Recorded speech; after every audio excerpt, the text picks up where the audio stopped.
मुतनाज़ा tweets का मामला, senator आजम सवाती को FIA ने गिरफ्तार कर लिया। आजम सवाती को FIA की 3 रुकनी टीम ने फार्म हाउस से गिरफ्तार किया। आजम सवाती के खिलाफ पैका एक्ट के तहत मुकदमा साइबर क्राइम विंग में दर्ज किया गया, जबकि FIA के टेक्निकल असिस्टेंट अनीसुर-रहमान की मुद्दत में मुकदमा दर्ज किया गया है। तो मुतनाज़ा ट्वीट का ये मामला है, सेनेटर आजम सवाती को FIA ने गिरफ्तार कर लिया है। इसी बारे मजीद जानेंगे अपने नुमाइंदे कमरुल मुनव्वर से। जी कमर, बताइएगा कि मजीद क्या कार्रवाई की जाएगी? जी, FIA ने अभी आजम सवाती को गिरफ्तार कर लिया है और इस हवाले से वो ट्वीट जो इनकी जानिब से किए गए थे और उसमें उसको दोबारा रीट्वीट किया गया मुख्तलिफ अकाउंट की जानिब से, जिसमें ना सिर्फ जो हसास इदारे हैं उनके खिलाफ बात की गई थी, बल्कि कुछ लोगों के नाम लेकर उनको जान से मारने की धमकियां जो है वो भी दी गई थी। इन्हीं दफात के तहत जो है मुकदमा जो है वो FIA साइबर क्राइम विंग ने दर्ज किया और इसमें ना सिर्फ जान से मारने की धमकी देना बल्कि तज़ीक करना और किसी को बगावत पर उकसाने जैसी दफात जो है उनको भी शामिल कर लिया गया है। ये FIR की कापी जो है ये दुनिया न्यूज ने हासिल की और इसमें वाज़ेह तौर पर लिखा हुआ है कि म्यूटनी और जो किसी को इंसाइट करना, किसी को उकसाया जाना, उसकी दफात के तहत ये मुकदमा दर्ज किया जा रहा है। इसकी वजह से आजम सवाती को सुबह 3 बजे जो है उनकी रिहाइशगाह से गिरफ्तार किया गया था और उसके बाद इनकी गिरफ्तारी के लिए पहले मजिस्ट्रेट से वारंट हासिल किए गए थे। FIR में वाज़ेह तौर पर यह भी लिखा गया है कि आजम सवाती ने दूसरी दफा ये एक्ट किया है, इससे पहले भी इनकी गिरफ्तारी। तो FIR की कॉपी दुनिया न्यूज ने हासिल कर ली है। बहुत शुक्रिया कमरुल मुनव्वर, हमें अपडेट कर रहे थे। तो आज़ाद कश्मीर में 31 बरस बाद बल्दियाती इलेक्शन पहले मरहले में मुजफ्फराबाद डिवीजन में पोलिंग जारी है। वोटिंग का अमल शाम 5 बजे तक जारी रहेगा। आपको बताएं कि 418 पोलिंग स्टेशन हसास है, जबकि 257 इंतहाई हसास करार दिए गए हैं। तो आज़ाद कश्मीर में आज ये 31 बरस बाद बल्दियाती इलेक्शन है। पहले मरहले में मुजफ्फराबाद डिवीजन में पोलिंग जारी है, जबकि वोटिंग का अमल शाम 5 बजे तक जारी रहेगा। आपको बताएं कि 418 पोलिंग स्टेशन हसास जबकि 257 इंतहाई हसास करार दिए गए हैं। आज़ाद कश्मीर में बल्दियाती इलेक्शन है। वोटिंग का अमल शाम 5 बजे तक जारी रहेगा।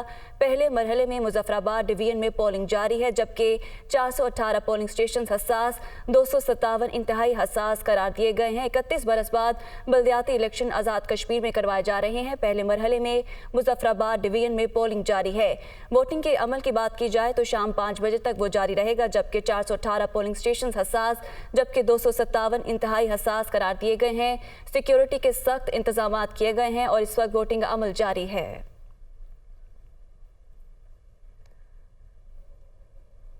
वादी नीलम की 15 यूनियन काउंसिल्स में पोलिंग का अमल जारी है। मजीद तफसीलात जाने की नुमाइंदा दुनिया न्यूज आफ्ताब मुगल से। जी आफ्ताब, अपडेट कीजिएगा। जी बिल्कुल, हम इस वक्त मौजूद हैं वादी नीलम में। यहाँ पर पिछले 2 घंटे से पोलिंग का अमल जारी है। अगर पूरे नीलम की बात की जाए तो इस वक्त 15 यूनियन कौंसिल में पोलिंग का अमल जारी है, जबकि टाउन कमेटी के 4 वार्ड में भी पोलिंग का अमल जारी है। लोग इस वक्त यहाँ पर अपना हक रायदही इस्तेमाल करते हुए बल्दियाती इंतखाबात के हवाले से लोकल कौंसलर और डिस्ट्रिक्ट कौंसलर का इंतखाब कर रहे हैं। जबकि टाउन कमेटी की अगर बात की जाए तो टाउन कमेटी के 4 वार्ड में भी इस वक्त पोलिंग का अमल जारी है। दूसरी जानिब अगर सिक्योरिटी सूरत हाल की बात की जाए तो यहाँ पर वादी नीलम के हल्का LA-25 में 347 पुलिस एहलकार तैनात किए गए हैं, जो पोलिंग स्टेशन पर अपनी ड्यूटी सर अंजाम दे रहे हैं। दूसरी जानिब अगर बात की जाए यहाँ पर हसास पोलिंग स्टेशन की तो इस वक्त वादी नीलम में 13 पोलिंग स्टेशन हसास जबकि 15 को हसास तरीन करार दे दिया गया है। इस वक्त तक पोलिंग का अमल जो है पुरअमन तरीके से जारी है। जी तो कप्तान का बड़ा सरप्राइज आ गया। पंजाब, खैबर पख्तूनख्वा समेत तमाम असम्बली से इस्तीफों का ऐलान कर दिया। रावलपिंडी में खिताब के दौरान इमरान खान ने कहा कि वज़राए आला और पार्लिमानी पार्टी से मुशावरत के बाद तारीख देंगे। इन पर हमला कराने वाले तीनों आज भी अहम ओहदों पर मौजूद हैं। वज़ीराबाद में शूटर्स की तादाद 3 थी। मनसूबा साज हमला आवर को कत्ल करके सबूत मिटाना चाहते थे।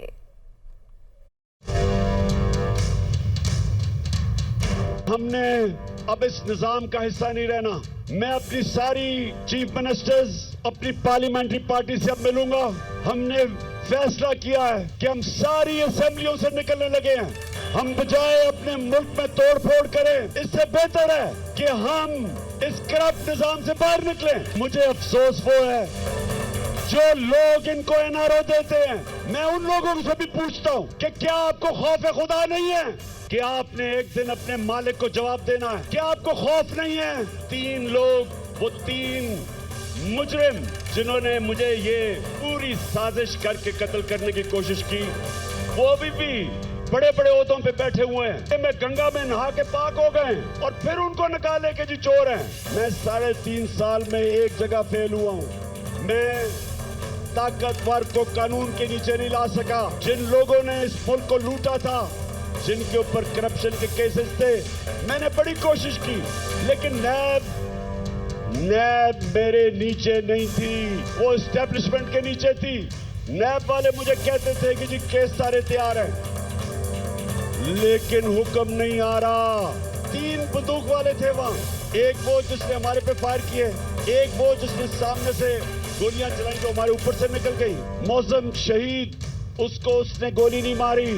अब जो तफ्तीश हो रही है, उसको गोली और तरफ से आई, और वो जो उसको गोली मार रहे थे वो असल में वो शूटर के लिए थी।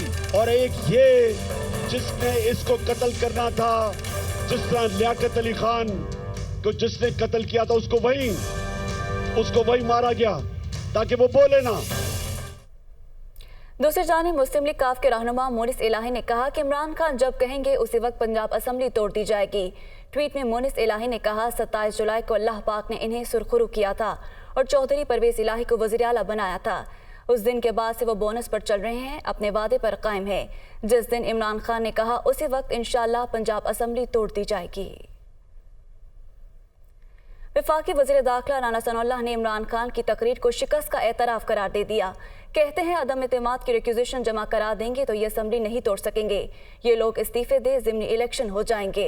एक इंटरव्यू में राना सनाउल्लाह ने कहा कि इमरान खान ने हज़ीमत से बचने के लिए असेंबलियों से बाहर आने का ऐलान किया। ये असेंबलियाँ तहलील करने के ऐलान पर यू टर्न लेंगे। इलेक्शन वक्त पर होने चाहिए और असेंबलियाँ बरकरार रहनी चाहिए। उन्होंने मजीद कहा, इमरान खान 7 माह से सियासी अदम इस्तेहकाम पैदा कर रहे हैं। ये आदमी सिस्टम से बाहर होगा तो सियासी इस्तेहकाम आ जाएगा। वज़ीर दाखिला ने कहा, वज़ीराबाद हमले में 3 शूटर होने की बात गलत है। मकतूल मौज़िम को कंटेनर से गनमैन की गोली लगी। इस हवाले से शहादत भी मौजूद है। तो फवाद चौधरी का कहना है कि इंतखाबात के अलावा कोई और तरीका मुल्क में सियासी इस्तेहकाम नहीं ला सकता। तहरीक इंसाफ के इस्तीफों के नतीजे में 563 नशिस्तों पर आम इंतखाबात होंगे। फवाद चौधरी ने अपने ट्वीट में कहा कि पाकिस्तान में 859 नशिस्तों पर बराह रास्त इंतखाबात होते हैं।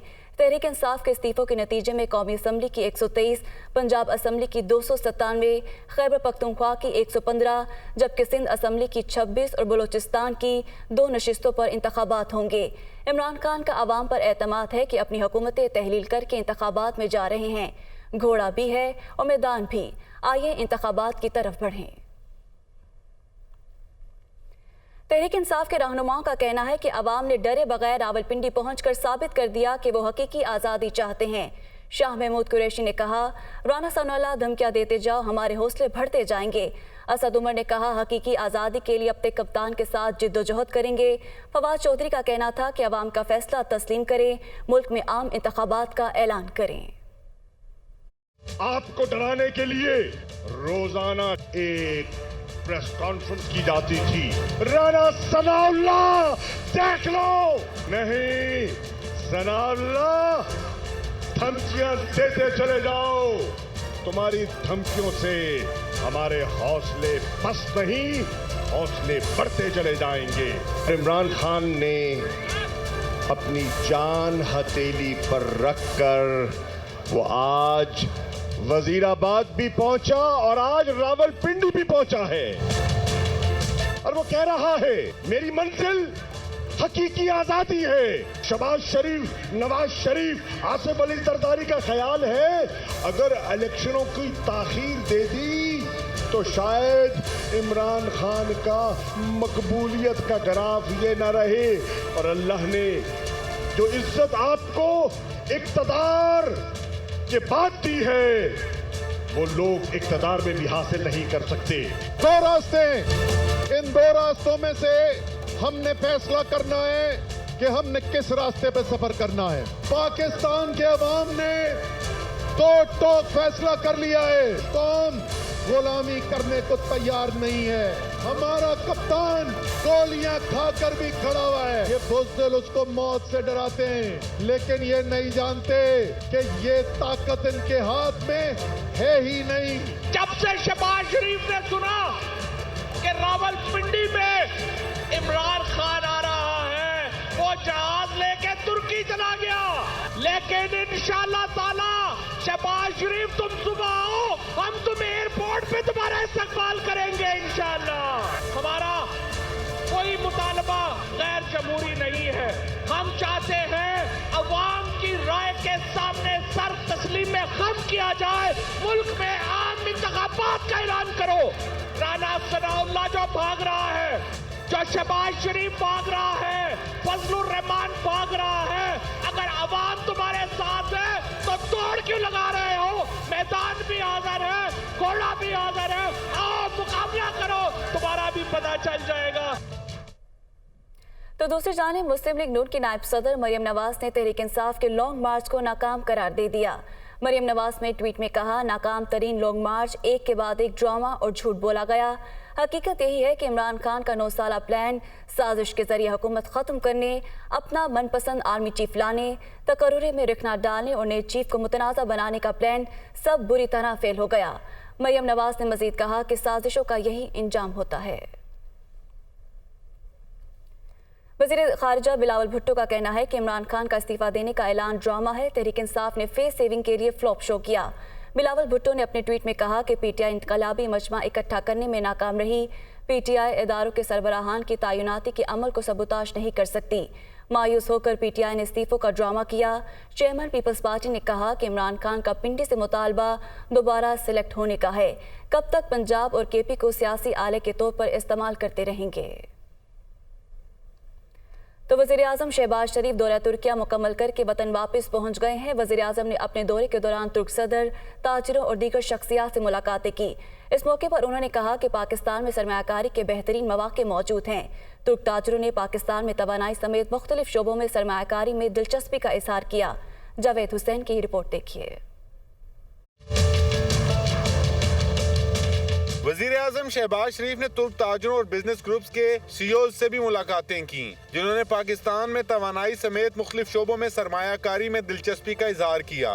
वज़ीर-ए-आज़म ने तुर्क ताजरों पर जोर दिया कि वो पाकिस्तान में सरमायाकारी के बेहतरीन मौक़ों से फायदा उठाएं। We have signed a memorandum of agreement to enhance our trade volume from a very small amount, paltry amount of billion and a half to $5 billion in the next 3 years. So happy to know from my brother President Tayyip Erdogan that great leap forward, great progress is being made by Turkish defense industry and Pakistan's defense industry and Turkish defense industry have already started this process of joint cooperation. वज़ीर-ए-आज़म पाकिस्तान ने वफ्द के हमरा ECO trade and development bank की पाकिस्तान को आसान शराइत पर कर्ज देने के मुआहदे पर दस्तखत की तकरीब और इस्तांबुल में foreign economic relation board of Türkiye के इजलास में भी शिरकत की। वज़ीर-ए-आज़म ने पाकिस्तान और तुर्की के दरमियान तजारती ताल्लुकात के फरोग में DEI के किरदार को सराहा। वज़ीर-ए-आज़म शहबाज शरीफ इस्तांबुल में होटल से निकलते हुए आम शहरियों से भी मिले और इनकी खैरियत दरियाफ्त की। जामे कराची में महंगे दामों खरीदी जाने वाली मुतअद्दिद नई बसें इंश्योरेंस और रजिस्ट्रेशन न होने के बायस नाकारा होने लगी। करोड़ों की रकम से बसें खरीदी गई, लेकिन रजिस्ट्रेशन के पैसे न होने की वजह से 9 माह से बसें खड़ी हैं। मज़ीद तफसीलात कराची से एहसन चांडियों की इस रिपोर्ट में।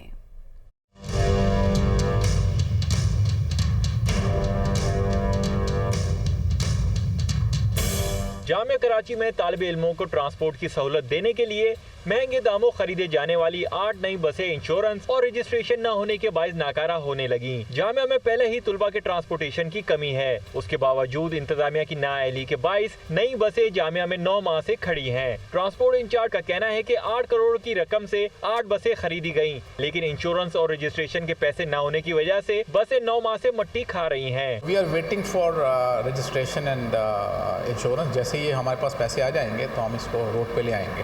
तकरीबन 8 बसें बसें हैं ये, और 8 रूट्स पे हम इसको डाल देंगे। 2017 में तुलबा के लिए 8 बसों के हायर एजुकेशन कमीशन से 8 करोड़ 40 लाख का फंड जारी हुआ। 2022 फरवरी में जामिया ने अपना कुछ फंड डालकर 9 करोड़ 36 लाख में 8 पॉइंट्स की खरीदारी को यकीनी बनाया। 43,000 तलबा तलबात के लिए सिर्फ 34 बसें हैं, जिनमें से 4 बसें खराब और 8 नई बसें रजिस्ट्रेशन न होने की वजह से खड़ी हैं, जबकि सिर्फ 22 बसें 43,000 तलबा तलबात के लिए चलाई जा रही हैं, जो कि नाकाफी हैं। ट्रांसपोर्ट होनी चाहिए और कन्वीनियंट बेस पे होनी चाहिए, जैसे कि अगर कोई डिपार्टमेंट से निकले तो उसको इजी टू वे में मिले। मैं खुद जहाँ से आती हूँ वहाँ पे सुबह आने का है, जाने का तो वहाँ पॉइंट ही नहीं है। जामिया कराची सूबे की सबसे बड़ी जामिया है, जिसमें 54 शोबाजात और 24 इंस्टीट्यूट के तलबा तालीम से मुस्तफीद होते हैं। जामिया कराची रकबे और तलबा की तादाद के हिसाब से सिंध के सबसे बड़ी जामिया है, लेकिन उसके बावजूद तलबा को ट्रांसपोर्ट जैसी बुनियादी सहूलियात से महरूम रखा जा रहा है। कैमरामैन अदील अली के साथ एहसन चांडियो, दुनिया न्यूज़, कराची। फैसलाबाद में मौसम सरमा की आमद के साथ ही सुई गैस की तवील लोड शेडिंग से शहरी परेशान हैं। मुतबादिल ईंधन की बढ़ती हुई कीमतों ने शहरियों के मसाइल में इजाफा कर रखा है। मज़ीद तफसीलात बताएंगे फैसलाबाद से अब्दुल बासित।